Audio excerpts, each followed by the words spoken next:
సాంబయ్య గారు ఇప్పుడు లోకేష్ గారు పాదయాత్ర స్టార్ట్ చేసి ఈ రోజుకైతే అంటే 2 ఇయర్స్ అయిందండి. ఎట్లా అనిపిస్తుంది ఈ పాదయాత్ర కోసం? నారా లోకేష్ గారు పాదయాత్ర చేయడం వల్లే ఈ రాష్ట్రానికి మళ్ళీ ఒక కళ వచ్చిందని అనుకోవాలి. ఎందుకంటే నారా లోకేష్ గారు పాదయాత్రకు ముందు ఈ రాష్ట్రం కొన్ని సందర్భాల్లో ఒక్క ఛాన్స్ అనే దాంతో మన వైసీపీ అధ్యక్షుడైనటువంటి జగన్మోహన్ రెడ్డి గారు సీఎం అయ్యారు ఒక ఛాన్స్ అనే విధానంతో. దానిలో భాగంగా జనం కూడా రాజశేఖర రెడ్డి గారికి మళ్ళీ ఇంకా బాగా పరిపాలన చేస్తారు చంద్రబాబు నాయుడు గారికి అనే ఉద్దేశంతో ఈ యొక్క జగన్మోహన్ రెడ్డికి ఒక్క ఛాన్స్ అనే విధానంతో ముఖ్యమంత్రిని చేస్తే రాజధాని లేని రాష్ట్రాన్ని అధోగతి పాలు చేస్తూ సర్వనాశనం చేసినటువంటి దుర్మార్గమైన పాలన చేసడం చూసినటువంటి నారా లోకేష్ గారు యోగా పాదయాత్రని మొదలుపెట్టారు. చాలా మంది పాదయాత్ర మొదలుపెట్టేటప్పుడు లోకేష్ పాదయాత్ర చేయలేడు, నడవలేడు, జగన్మోహన్ రెడ్డి మాదిరి కంప్లీట్ చేయలేడు అని చెప్పి చాలా మంది అనేవారు కదా. అదే అందుకే నారా లోకేష్ గారు ఒక ఛాలెంజ్గా తీసుకొని కుప్పం నుండి నీకు వైజాగ్ వరకు కూడా సుమారుగా 226 రోజులు పర్యటించి 3132 కిలోమీటర్లలో నడిచినటువంటి మహానుభావుడు నారా లోకేష్ గారు.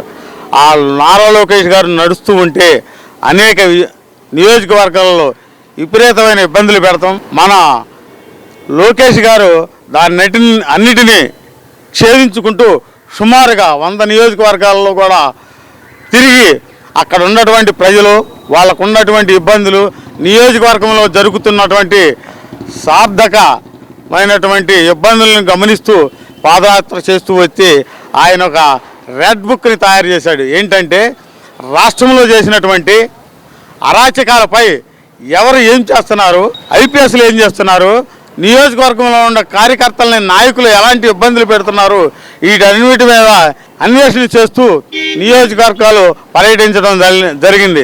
దానిలో భాగమే ఈనాడు కూటమి ప్రభుత్వం ఏర్పాటు చేసి సుమారుగా ప్రతి ఒక్క నియోజకవర్గం నుంచి అత్యధికమైన మెజార్టీతో కూటమి ప్రభుత్వాన్ని గెలిపించడం జరిగింది. 8 నెలల పాలన చూస్తే బాగుందా బాగాలేదు ఏమనిపిస్తుంది? ఈ యొక్క పాలన చూస్తే నీకు గ్యారంటీలు ఇచ్చారు చంద్రబాబు నాయుడు గారు. ఒకటి, గవర్నమెంట్ రాగానే 4000 పెన్షన్లు ఇచ్చి సంవత్సరానికి 3 గ్యాస్ సిలిండర్లు ఇచ్చినటువంటి అలాగా ప్రతి ఒక్క హామీని నెరవేర్చుకుంటూ ఈ యొక్క కూటమి ప్రభుత్వం వస్తూ ఉంది. దీనిలో భాగంగా ఈనాడు ఈ జగన్మోహన్ రెడ్డి ప్రతిపక్ష హోదా ఇవ్వమని అడుగుతాడు. ప్రతిపక్ష హోదా ఏంది? నీకు ఎమ్మెల్యేగా కడప ప్రజలు నీకు ఇచ్చారు. నువ్వు అసెంబ్లీకి వచ్చి అసెంబ్లీలో పోరాడటం చేత కానీ దద్దమ్మగా నువ్వు ప్రతిపక్షం ఇవ్వలేదంటే ఏంటి? ఆ రోజు నువ్వు అధికారంలో ఉన్నప్పుడు చంద్రబాబు నాయుడు గారు కూడా అసెంబ్లీకి వచ్చారుగా, పోరాడిగారుగా ప్రజల మీద.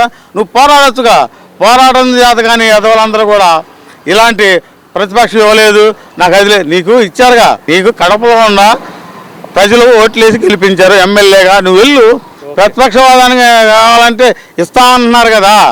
అది చేతగానే వాళ్ళంతా ఇలాంటి తప్పుడు ప్రచారం చేస్తామంటున్నారు.